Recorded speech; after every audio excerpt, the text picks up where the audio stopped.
Hey folks, welcome back. So last time we looked at the Numenera Ninth World Bestiaries 1 and 2, which you can see right here. We chugged through, we looked at loads of gross looking, very interesting designed creatures. Got a reasonable selection of cool stuff to look at. And now we're going to look at the finals of the set of 3 bestiaries that are out so far. Hopefully there'll be more in the future. And this is the Ninth World Bestiary 3. Once again, we have a very cool size comparison chart, which I always enjoy.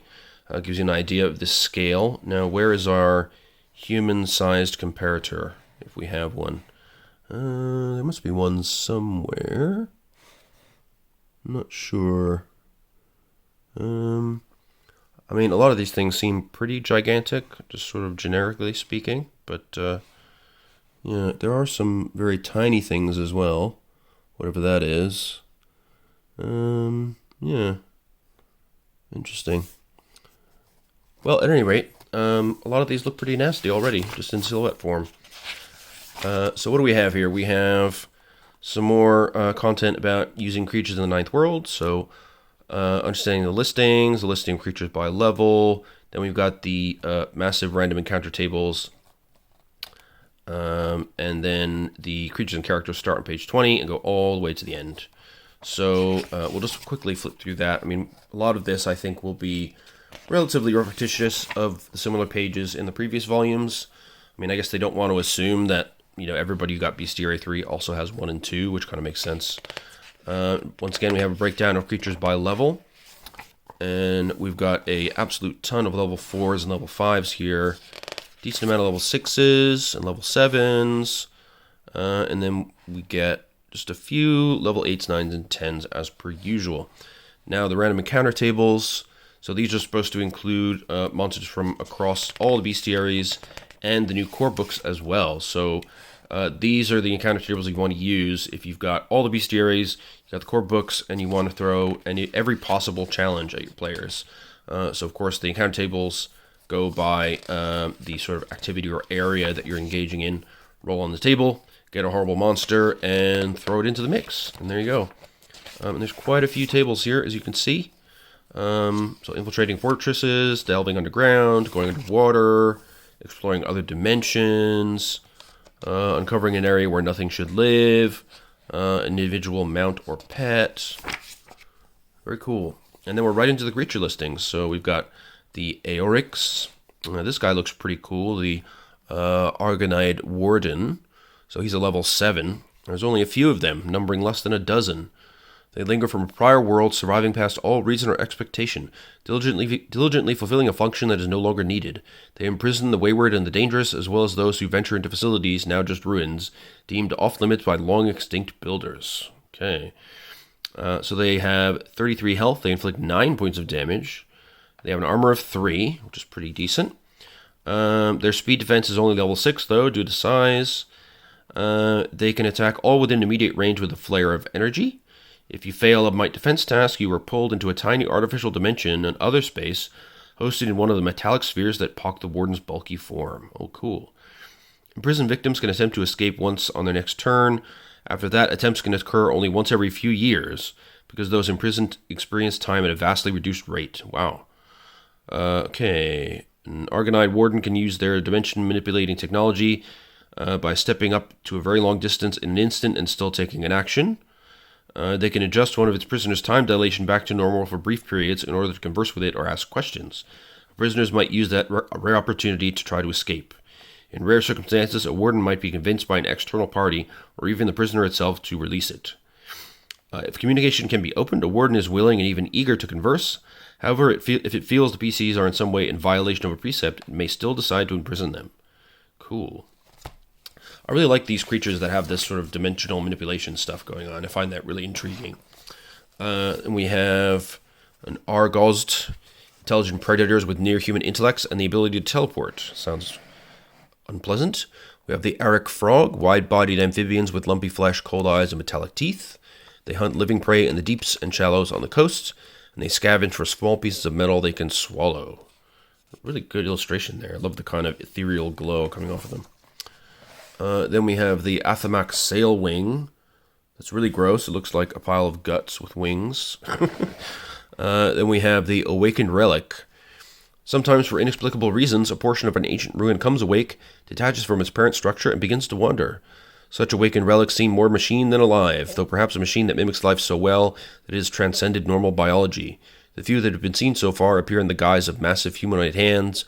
However, the hands move almost like giant spiders. They can scuttle, jump, and even cling to a vertical surface like an insect. So they are level 8, not to be trifled with. 60 health, they inflict 8 points of damage, an armor of 4.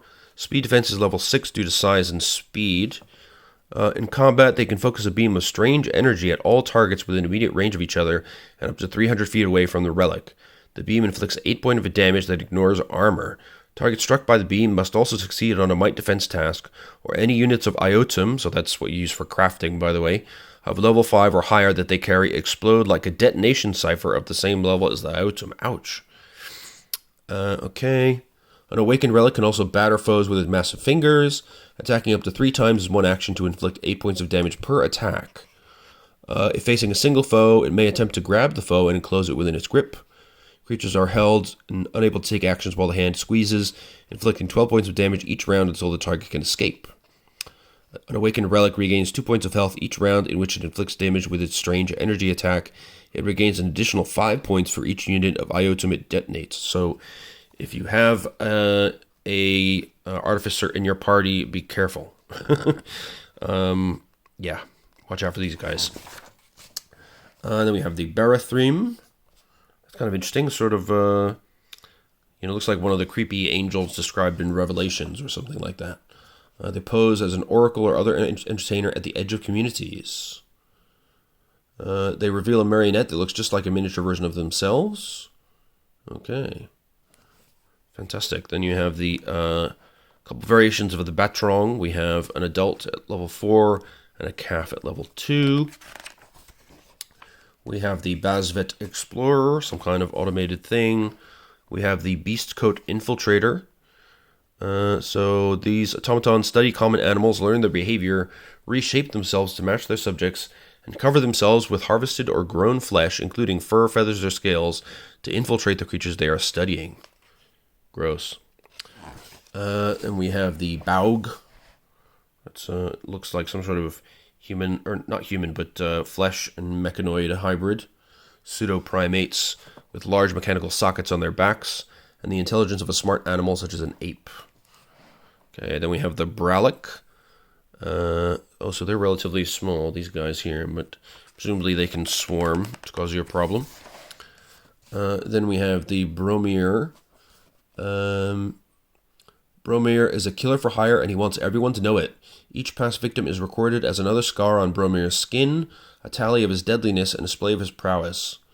So future victims are those who might try to get in his way. Perhaps even more intimidating is a device that always hovers like a protective angel just behind him. Slender synth tubes feed glowing blue fluid into Bromir's body and to whatever assassin's weapon he has lately cobbled from Numenera to kill his opponents as messily and as painfully as possible. He calls the hovering device his phylactery and boasts that because of it he can never die. But only as long as he keeps killing, because, he claims, his phylactery needs the life of others in order to fuel his never-ending rampage. Wow. So he's level 6, health 32, inflicts 7 points of damage. He can make melee attacks on 2 targets, inflicting 9 points of damage. 7 points from the strike plus 2 points of energy damage from the phylactery. If killed, he's returned to life on the following round. If he's killed a second time, or if the manner of his death destroys a significant portion or all of his body, the phylactery artifact lifts off like a rocket and retreats to a hidden lair where it regenerates Bromir's body and brings him back to life over the course of several days. He is boastful and crude, though he can be friendly to those who praise and flatter him. He doesn't put up with insults or even slights. If engaged to assassinate a target, he usually demands an artifact in payment. Okay. And then we have the Celestial Singer. A being of immense power and size, is infused with the knowledge of millennia. Okay. So its environment is high places where the stars are visible. It can accomplish all manner of wonders through celestial song. Wow. So beams of transdimensional energy, all sorts of stuff. We have the Chirurgit Swarmer. Looks unpleasant. We have the Cloud Geode. Also called thunder eggs or sky wanderers, these massive creatures float miles above the ground, often under the cover of clouds or storms, but sometimes freely floating. You can see them hanging about there. Okay, perception is level 9, speed defense is level 3, general level is 8. They never initiate combat, but avoiding the touch of its trailing sky tendrils requires a successful difficulty 3 speed defense roll. If touched by a passive tendril, the target feels a moment of connection and a feather-light touch on their memories, which disengages a moment later. Targets that react violently or attempt to sever the tendrils are attacked by 1d10 other tendrils, each inflicting intellect damage, ignoring armor, and requiring that the target succeed on an intellect defense roll or be stunned and unable to take their next turn. Okay, so they're basically passive, just collecting memories and information. Then we have the Colchin, kind of gross looking thing. We have the Colmferan, sliding along forest floors or climbing in trees. They blend into their natural surroundings, appearing to be one more growth or strange protuberance in a natural setting. They mimic speech or the sounds of other creatures, attempting to lure prey into easy striking range. Their ability to mimic speech isn't purely instinctive. These are intelligent creatures. Their mimic speech often mentions something called the Storyteller of Nuran. This storyteller is a Colmferan god demanding service in its name. That service is the Colmferan's existence as hunters, with its penance for some previous crime against Nuran. Okay, fantastic. Then we have the Colostran, intelligent masses of coral. We have the Kranchur, transparent turkey-like birds with a crest of tendrils like a jellyfish. Quite beautiful, actually, in their way. We have creeping clay. Reminds me of the vast array of different oozes and stuff that you have in a D&D monster manual. We have a Krith, a lump of ebony, fleshy material about 2 feet in diameter. It can roughly mimic the shape of any creature it touches, though only in miniature. They feed by skin-to-skin contact, absorbing nutrients directly. Sounds unpleasant. Then we have the Cryptiome. The massive creatures on more mouth and surrounding mouth parts is designed to suck pretty much everything into the mouth. Okay. Unseen portions of the creature further underground include a stomach just as large and other body parts, though its complete anatomy has never been established. They wait for days or months in one spot where past traffic is moved. How they manage to move isn't clear. They leave no visible surface tracks or underground tunnels between one location and the next. Interesting. Then we have the Custeligor. There's a quote here. Imagine a living coffin, one enshrining its occupant in a mass of writhing, viscera-like arms, a translucent window to see out of, and a crown of fungal growths on top. And you won't go far wrong when imagining what a Custeligor looks like. Well, that sounds unpleasant for the occupant, that's for sure. Then we have the Deadeye. Always watching, always recording. A 20-foot, 6-meter diameter Deadeye, also known as a Grave Watcher, takes great interest in the death of intelligent living things. It isn't a murderer unless to force defend itself. Instead, it shows up right after one or more people have been killed in order to view the remains for several minutes, deploying an array of strange devices over the bodies. Gross. Dento Fiend. Oh my god, it's a creature made of teeth. I can't even look at that. Dinosaurs. Cool. So we have Ankylosaurs, Apatosaurs, Archelons, Deinonychus, Mosasaurus, Parasaurolophus, Plesiosaurs. Those are underwater guys. Pteranodons, Stegosauruses, Triceratops, T-Rexes. Then we get into Dissectors. This guy seems to be in trouble here. A bulky artificial creature with thick metallic arms, articulated with stubby manipulators. They can take apart organic matter on a molecular level, neatly slicing and severing connective tissues. Okay. We have the Develent. Is someone trapped inside the ghastly mass of writhing, undulating ribbons of greenish-black energy that coil and clutch like arms? Or did a nano inquire too deeply into lore and energies not suitable for people, for which they paid the ultimate price? If you believe the warnings mumbled by explorers who've seen Divalents before, it's the latter. Okay. That's a dire warning for the over-exuberant nanos out there. We've got the Dream Slake.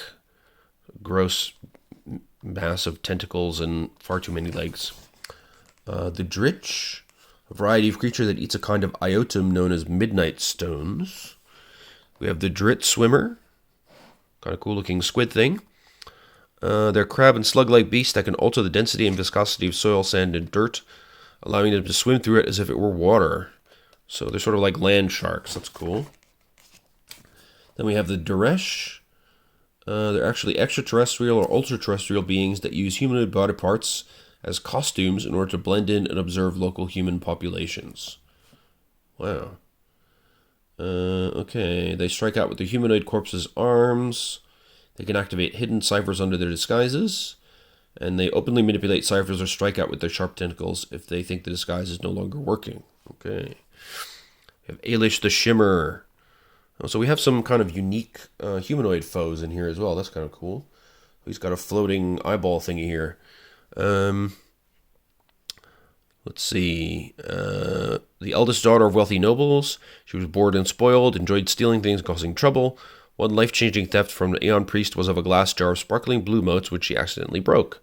They sank into her skin and gave her the ability to manipulate light in the form of complex illusions and painful searing blasts of radiant energy. She's not a bad person. She's never killed anyone. She hasn't stolen anything that the victim couldn't afford to lose. And she doesn't go out of her way to mistreat people of lesser status than herself. Thanks to her privilege and power, she's never had to deal with the negative consequences of her actions.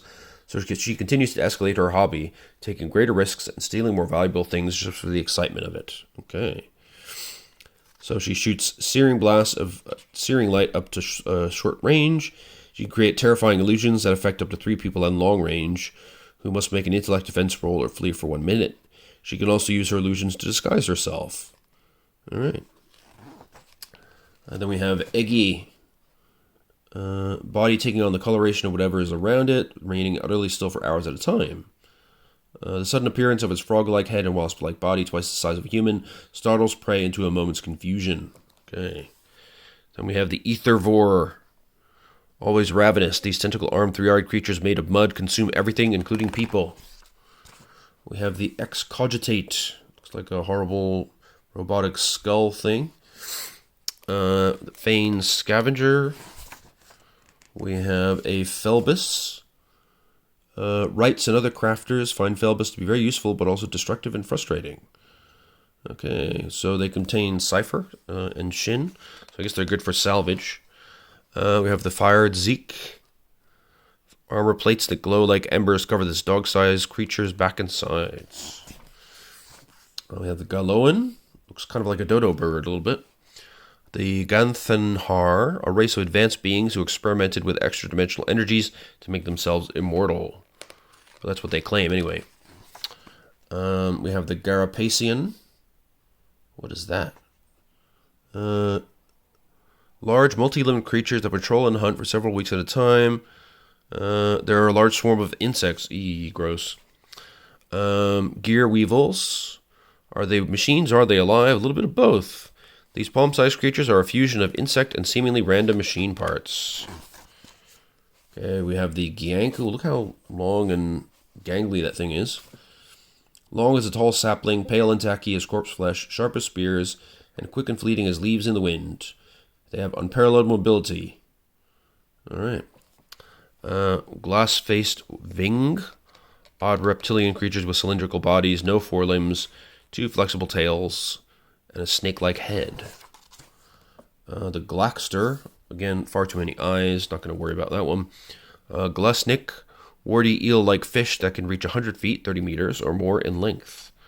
So level 6. Their jaws can widen to several times their normal diameter, as can their ribs and stomach, allowing a glesnik to swallow much larger prey than its width might indicate. We have Glistening Soldiers. Part of an automaton army thousands strong that most people have never heard of. That's because the army's creator, an Aeon priest with a grudge against the Order of Truth, secretly built the army in the Wheel of Baz, then hid the entire thing in an artificial dimension. Wow, okay. There's a whole story thread going on in there that could be cool. Glue Belly, toddler-sized flying humanoids. The Grith, they're relatively tiny things. Level 3. Hot Skive, oh, that's pretty cool. Kind of a little bit of a fox-like demeanor, or what's that? You know, the Egyptian dog breeds. Biomechanical creature resembling a cross between a hound and a squirrel. Interesting. Thin metal flanges instead of hair and 3 flat metal tails. Hungers for flesh and metal. Interesting. Alright, then we have Ixkaum. They have a storytelling culture and close friendship with the mighty Ichthalaj beasts they keep as livestock. And there, in fact, is the Ichthalaj right here. They're a large, scaly, omnivorous herd beast domesticated by Ixaum. They bite or lash opponents with their tails. They can do telepathic projection, which is harmless but unnerving. Okay. Then we have the Ilmasoleth, which appears to have hives of bees in his body. Is that what's happening? Wow, that is really disgusting. Okay. Intemperon. Rather than existing at a discrete moment in time, an Intemperon is blurred across several moments. Cool. We have Inubran Hunters. That's on the cover. They are level 7, usually referred to as hunters because nothing else quite captures the terror of seeing them crash through everything in their way in pursuit of their prey. They stand 12 feet or 4 meters tall. Their triangular, toothy mouths are capable of opening terrifyingly wide. They're a fusion of flesh and machine. They combine the indestructible qualities of metal with the appetites of living beings. So they hunger for flesh. They can be found almost anywhere.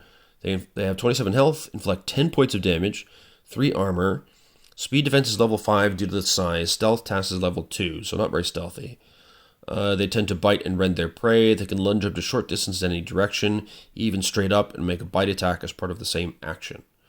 If prevented from directly biting their prey by an artificial effect, they can use an action to interact with devices and machines within immediate range in an attempt to suppress that effect for a few rounds. For instance, people sheltering behind a force wall created by a cipher become vulnerable if the hunter can cause the force wall to flicker off for a few rounds. Okay. So they are savage and clever predators, but not to be interacted with otherwise. Then we have inverters, iron markers, Jas the Eye Eater. Okay. She had a traumatic childhood experience, never shared the details. She's sometimes encountered in various cities of the Steadfast, selling rare eotum or other objects she's acquired. One artifact she would never give up is an artifact she calls the Eye-Eating Loop, which is how she gained her appellation. Okay. So it's a massive staff-like artifact with an open circle on one end. Foes struck must take 6 points of damage and must make a might defense roll to take an additional 6 points and be frozen with extreme cold. Alternatively, Jas can use the loop to make a single long-range ray version of the attack, cause everything within long range to fall into complete darkness for about an hour. Okay. Then we have the Cadron, which looks like a sort of herd beast, but with a horrible pus-like growth on its back. The Carvel, which seems to be a pretty gross snake-like thing, which has a number of additional eyes. I don't know what's the deal with all the additional eyes in the Ninth World, but it's not my favorite part about it. So they're stealthy as a Carvel. Any person described that way as being complimented for their eerie sneakiness. They're biomechanical snakes that are incredibly stealthy, with a reputation for being able to vanish into thin air like ghosts. Okay, stealth is level 7, despite being level 4 creatures. We have the Kataru Behemoth, level 10. Not nearly as large as a Titanosaur, but it tends to go on a rampage of destruction once every few years, preferentially targeting structures and communities built near ruins. Okay, mode of destruction, health 100, damage inflicted 12, armor 4, level 10. You can rend 2 targets each round, inflicting 12 points of damage with each. It has a host of biomechanical weaponry. On any given round, it can do one of the following in addition to making physical attacks. Erect level 10 force field wall within short range that lasts for 10 minutes. The wall is 10 feet by 10 feet or 3 meters by 3 meters. You can turn invisible for a few rounds or until it next attacks. Move or manipulate an object within short range with psychokinesis. Or fire a beam of concentrated light at long range that inflicts 12 points of damage. Finally, it automatically repairs 1d6 points of damage each round, even if it can't normally take any actions. Only the crudest sort of communication is possible. Okay. Then we got the Kodemir, which appears to have a pilot inside of it. That's interesting. Oh yeah, so it's large enough for that, certainly. Bridging the gap between creatures and vehicles. Wagon-sized arthropods. Okay. The Kodemir can fill its gullet with an oxygenated transparent gel that surface creatures can breathe, allowing it to submerge and travel a long distance underwater while carrying up to 8 human-sized creatures within its body. Oh, that's very cool. Then we have Kror, insects the size of people, terrifying not only for their size, but also for their speed, aggression, and willingness to hunt nearly anything alive. We have the Crate Enticer. They create alluring illusions to lure prey. So here it's creating illusion of a sexy lady, I guess. Be careful with those guys. Kuo the right. So here we have a NPC. He's a student of prior worlds of their architecture and their ability to fashion amazing devices that most people regard as magic. He practices opening his mind to his psychic abilities had since he was young. He can move things with his mind alone merely by concentrating. Okay. So, has a few crafted ciphers ready at all times, granting him one-off abilities such as ice detonations, teleportation up to a long distance away, and throwing up a protective force field at level 5, an immediate distance across. In addition, he can use his mental abilities to scramble a machine so it takes no action for 1 minute, or pick up or hurl targets about as large as a person with his mind. Okay. Then we have the Lamp Snipe. That looks really unpleasant. The Legulian. Creatures of the dark. Hyper-intelligent and paranoid of other creatures. They prefer to keep to themselves. We have the Lokark, which is a pretty gross-looking spindly insectoid. We have the Lungefish, which is a kind of stingray with a gross mouth. We have the Lurine, a moderate-sized lizard-like creature with a beard of red tendrils. We have the Lithic, child-sized metallic creatures. Would observe resting or not eating. They might fool observers into thinking these large-eyed, many-limbed creatures are cute. When they sense a powered device or installation nearby, all bets are off. Able to eat through almost anything in order to reach their prize, they consume machines and similar devices in order to suck every last erg of energy out of them. Okay. Then we have the Levelin, clever predators that have some connection to Vargelin. We have Malstriel. We have marauding vaults, collectors, accumulating objects and creatures over time by stashing them beneath their domes, which are opaque force field shells that keep the collection in stasis. Okay. Then we have Megafauna. Okay, so we got bears, dragonfly with wingspans of 25 inches, entelodonts, boar-like animals that are 6 feet tall at the shoulder. Wow. Glyptodont, armored mammals much like the Ankylosaurus but smaller. Great cats. These felines stand up to 4 feet high and weigh up to 800 pounds. So they give the example of the Smilodon. Indricotheres, giant hornless rhinos like the Paraceratherium. We have woolly mammoths. We have raptors with 9-foot wingspans. We have the woolly rhinoceros at level 5. Giant rodents like capybaras. The megalodon giant shark at level 6. The megatherium giant sloth. The Wonambi level snake. Wonambi level 4 snake grows up to 5.5 meters long.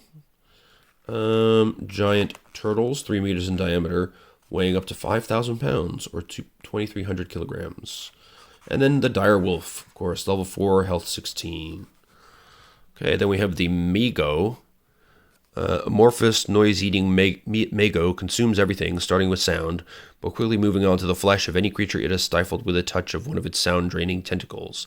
They re-emit the sounds of their most recent victims, though the noise is noticeably flat, as if somehow robbed of resonance and life.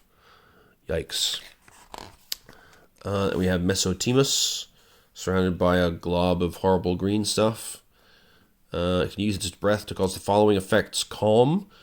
Targets fall into a state of surreal calm. Nothing seems worrisome, not even attacks or the advent of dangerous circumstances. They never engage in any form of aggression. Or targets hallucinate that they have become mesotemi. It's disorienting, and those who undergo it tend to flail and throw their body about, making strangled, gurgling noises as they try to comprehend what their senses are telling them. Okay, so you don't want to breathe the green stuff, in other words. Metasthan, okay, some kind of construct. Morvik, that's an odd-looking thing with far too many faces. I'm not sure what's going on there. Skin flows like wax, sprouting and encasing wings, limbs, heads, and unidentifiable parts. The face of an old friend smiles from the torso of a hideous beast. This is a Morvik, an immoral beast that fuses other creatures' bodies to its own and uses sentient brains like ciphers. Gross. The Mudhonk. That's kind of an adorable name for that thing. We have the Nacreope. Ooh, look at that. Again, far too many eyes, but at least there's a kind of psychedelic quality to it. They're greatly feared as their psychic hypnotic ability far outstrips their other diminutive attributes. Okay, so all creatures within short range who see it must succeed on difficulty 6 intellect roll and become hypnotized. They gain one additional attempt to break the effect, but if they fail, they come fully under the influence of the creature until they discharge the imperative given them or they are broken free by some other influence. The imperative is simple. Leave some food and a shiny valuable, then depart the area and forget about it and the necryope. Wow, cool. We have Nansorf. Takes camouflage to an entirely new level by impersonating someone the victim knows and likes or even loves. Oh, scary. So somebody you believe you've known and loved for years could actually be a complete falsity. Wow. And we have a Naden Mask, which is actually quite a tiny thing, but nevertheless quite disgusting, and a level 3 as well. So reasonably damaging. We have the Nightmare Reek. Nilbray. They defy easy understanding. Their actions suggest they love to instigate chaos and cause fear. They kill and torment other creatures, apparently merely for fun. Cool. We have Nor the Berserk, who looks like a human but acts like a beast. So he likes to feed his addiction to berserk violence. Does 6 damage, 21 health. A variety of weapons that he's looted from the corpses of previous victims, including helpful ciphers and a suit of powered armor. In addition, he sports a powered arm blade that vibrates between molecules of matter and inflicts 6 points of damage that ignores armor. He can also go berserk when he does, which requires an action. Treat him as level 8 for all tasks for 1 minute, including attacks and defense. While berserk, he inflicts plus 4 damage, 10 points total that ignore armor. He can attack 2 targets each round, and he heals 4 points of damage each round. Okay, so don't want to fight him. We got the Nor Crown, arboreal ape-like creatures. Quite beautiful, actually. I like that. Much less beautiful is this thing, the Nikamono, a lumbering, doughy creature. Okay. It's a facade for a colony of cat-like lizards with shining lambent eyes and a taste for living flesh. Yeah, don't like that. Don't like that at all.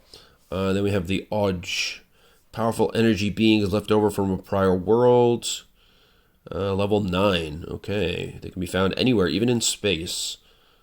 Damage inflicted 9. They can fire blasts of psychic energy. They're protected by a force field against all types of damage. They have advanced psychic powers, including controlling the minds of intelligent creatures, reading the minds of up to 5 creatures, inflicting 2 points of intellect damage on a creature within very long range, even without direct line of sight. Manipulate objects up to 200 pounds or 90 kilos within short range. Create vaguely humanoid psychic constructs. Boost its force field to provide plus 2 armor. Activate, deactivate, or manipulate a Numenera device. Drain energy from an artifact, installation, or Numenera vehicle within short range. Paralyze or put in stasis a creature within short range. Create a force field 10 feet by 10 feet. Reshape matter within short range, similar to using the reshape matter ability. Create a major illusion. Create a ray of energy, cold, electricity, heat, or radiation that inflicts 9 points of damage within long range. Heal 9 points of damage to a creature other than itself within short range, or teleport itself and up to 3 creatures up to 1 mile away. And it should have at least 4 of these, it says earlier. Instead, one of the above abilities, an Arch might have one of the following augmentations to one of its abilities. The ability's range increases by 1 category. Short to long, long to very long to 1 mile, 1 mile to 5 miles. Okay? The ability can affect targets that aren't within line of sight. Or the ability can be used once per round without counting towards the normal limitation of 2 abilities per action. They act as if they are gods and expect lesser beings to worship them. I mean, given all they can do, it's kind of fair enough, I guess. Omeri, they are multi-legged flying things. We have the Ornithor. They look silly, but they're deadly. That's the truth, but most doubt it, which is why Ornithors end up killing so many people. Though if it's any consolation, they're all foolish people. Okay, that's quite funny. Then we have the Osh Salian, a complex figure of transparent planes, repeatedly folding in on itself. We have the Ormadrak. We have the Panagir. Manufactured beings created in a handful of otherwise seemingly unrelated Ninth World ruins. Okay. There's some kind of face in that mass there, which is kind of disturbing. We have another NPC here, Fias Livik, with a very interesting hairstyle and appears to be blinded by this stuff. Lost an eye to a ravaged bear attack when he was young. Okay. His vision was restored thanks to the efforts of a traveling Aeon priest. A mechanism now sees for Phias, whispering an ever-unfolding description into his ears. Even going so far as to read books written in any language Phias cares to try. Okay. All the NPCs have some interesting aspects to them. Got the Frontex, creepy abhumans. Oh, its head is like a rhinoceros beetle. That's interesting. And we have the Phygamic Construct. Okay. Some kind of floating head. A bit like MODOK, maybe, from Marvel Comics. Proto-Didacts. Self-assemble from drit into cohesive biomechanical creatures when environmental conditions are right. They are datavores.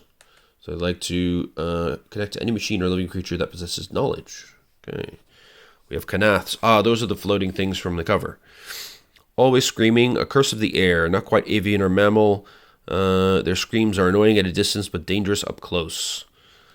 So they attack by swooping down with folded wings, moving up to long distance, part of the same action. The attack is two parts, sonic and physical. Creatures within immediate range of a Kanath are hindered when attempting defense because the sound is so loud and distracting. Meanwhile, the creature's nest of frill stabs and cuts the prey, inflicting 4 points of damage, and on a failed might defense roll, injecting weird enzymes and poisons. Okay. We have Corrine the Crasher, another NPC with unique qualities. A mercenary explorer claims that Numenera sends her to where she's needed. She has modifications for acrobatics, initiative, range attack, speed defense, and intellect defense as level 5. Her signature weapon is a level 4 slug spitter. Okay.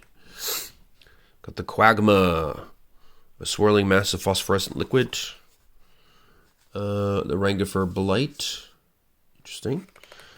The Radamanth, floating mechanism slightly taller than a human. The Ribbon Wraith, people who explore other dimensions, sometimes stray into weird places where the laws of physics are very different. Okay. Ribbon Wraiths look like people who've been smashed as flat as a strip of paper, complete with bruises, broken teeth, and horribly malformed features. Ooh, so they've been kind of squished into 2 dimensions, I guess. We got Rock Claws, got Roloriums. Well, that's quite interesting visage there. Each is formed from a fossil memory taken from the datasphere and given new existence thanks to an ancient function that operates erratically and probably incorrectly. Cool. Got to get that book on the datasphere, by the way. Lots of cool stuff in there for Numenera. I have Rykators, huge and powerful creatures. They certainly look that way. Pretty decent size according to the comparison diagram. We've got scale worms, which look really gross. Too many mouths. Scornvores, pitted gray cubes, 2 meters on a side. Okay. They do a falling star strike attack. Strikes with such force that all creatures within short range take 20 points of damage and descend 1 step on the damage track on a failed might defense roll. Surviving victims are flung dozens of yards away. Ouch. Screaming Folivores. We got a couple of NPC types here. Selani, Master of Thieves, and Shamala, who is a nano. She can call on a variety of esoteries in combat. Her primary attack is a ball of transdimensional energy. Okay. Got Shell Gardeners. We've got Screers. Those are on the cover as well. Powerful predators of open plains and light forest, usually roaming in small groups, but sometimes forming a herd of more than 100 individuals during a month-long season once a year. Then we have Snooks, which again, too many eyes. Why so many eyes? We don't need that. Sogren Orbs, crafted to serve as spies or replacement for damaged optics. Small bioorganisms that can levitate. Okay. Useful for spying, I suppose.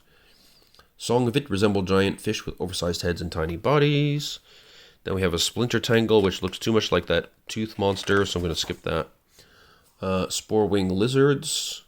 Fungi that emulate various kinds of small lizards. Okay. The Starwing Seraph. A translucent bodied creature spends most of his time flying through the sky or even higher out into the void. The mind-blowing size and behavior suggests it's a variety of Titanosaur. So we're talking about sort of kaiju, Godzilla level size here. 140 health, 18 points of damage. Yeah, they can emit a bolus of star-hot plasma. Okay, so definitely not to be messed with. Then we have the Tarot Mole. Really, really disgusting. The Tide of Thule.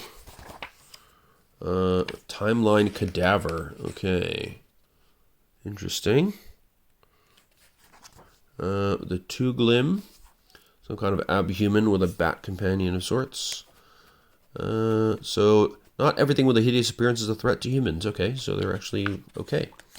Tovrost. Some kind of four-winged bat creature. The Trilling Titan. Wow, it is very huge. Those are people down there. And there's a thing. Tromun. Some kind of ancient creatures. Locked away in forgotten ruins. And the Truculon. Rodent-like mammals with short legs, tiny eyes, dozens of sharp teeth, and armored hides.